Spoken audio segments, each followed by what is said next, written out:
اسی ماحول نے ادنا کو اعلیٰ کر دیا دیکھو۔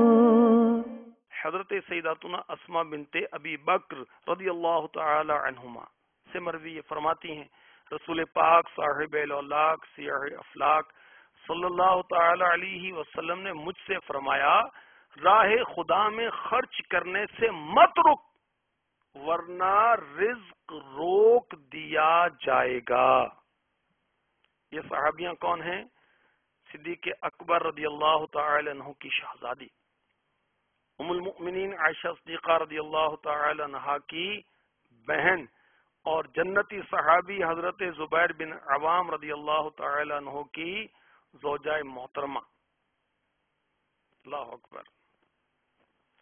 آقا علیہ الصلوۃ والسلام نے انہیں یہ نصیحت فرمائی کہ اللہ کی راہ میں خرچ کرنے سے مت رک ورنہ رزق روک دیا جائے گا۔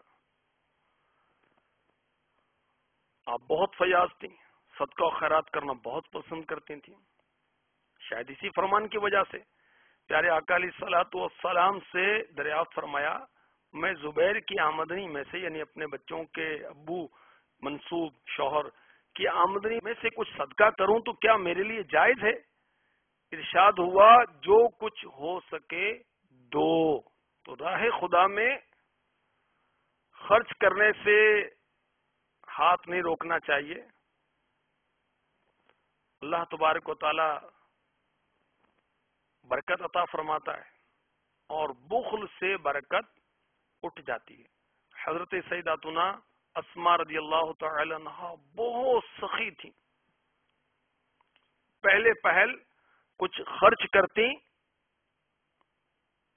اندازے سے ناپ تول کر خرچ کرتی تھیں، مگر جب محبوب رب شہنشاہ عرب صلی اللہ علیہ وسلم نے ارشاد فرمایا، باندھ باندھ کر نہ رکھا کرو اور حساب نہ لگایا کرو، جتنا بھی قدرت میں ہو خرچ کیا کرو، تو پھر خوب خرچ کرنے لگی۔ اپنی بیٹیوں اور گھر کی عورتوں کو سمجھایا کرتی، نصیحت فرمایا کرتی کہ اللہ عز و جل کے راستے میں خرچ کرنے اور صدقہ کرنے میں ضرورت سے زیادہ ہونے اور بچنے کا انتظار نہ کیا کرو، کہ اگر ضرورت سے زیادتی کا انتظار کرتی رہو گی تو ہونے کا ہی نہیں، یعنی ضرورت خود بڑھتی رہے گی۔ اگر صدقہ کرتی رہو گی تو صدقے میں خرچ کر دینے سے نقصان میں نہ رہو گی۔ حضرت سیداتنا اسماء بنت ابی بکر رضی اللہ تعالی عنہما اولاً ناپ تول کر خرچ کرتی تھی۔ جب پیارے آقا علیہ الصلوۃ والسلام نے ارشاد فرما دیا کہ باندھ باندھ کر نہ رکھو، حساب نہ لگاؤ، جتنا بھی قدرت میں خرچ کرو، تو اب یہ خوب خرچ کرنے لگ گئی تھی۔ اللہ ہمیں بھی توفیق عطا فرمائے۔ اب تو کتنے اسلامی بھائی اور کتنے اسلامی بہنیں زکوٰۃ تک نہیں دیتے، اور کتنی وہ نادان عورتیں اتنے موٹے موٹے سونے کے کنگن پہنے ہوئے، اتنے زیورات چڑھا رکھے، مگر زکوٰۃ نہیں دیتی، بقرعید پر قربانی نہیں کرتی۔ کہ میں کو کماتی ہوں تو زکوٰۃ دینے کے لیے کیا کوئی کمائی کرنا شرط ہے؟ حج کی استطاعت ہے، کسی محرم کو تیار کریں، ساتھ میں سفر حج کریں، مکے مدینے کی زیارتیں کریں، مگر مال کی محبت نے محروم کیا ہوا ان چیزوں سے۔